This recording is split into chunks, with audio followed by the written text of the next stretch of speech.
বুঝাতে আজ নিজে আছে এই খারাপ না পুরো কি কাকা বলে ডাকতে বলেছি না মুরারিদা এই পড়ছে এর খারাপ পয়সা মানে কি আর বেশি তা বটে তা দাঁড়িয়ে গেল না বসু বসু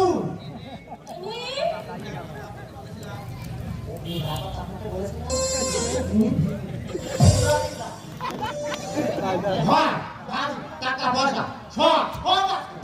গড়ের বাদ শুধু অর্ধাঙ্গিনী তো মেয়ের বাপ পায়ে ধরে টাকা দিতে কিন্তু উনি আপত্তি করছেন এই জন্য ইচ্ছা কিছু পূর্ণ অর্জনের পরে আরো তাছাড়া বয়স বেশি নয় এই মাত্র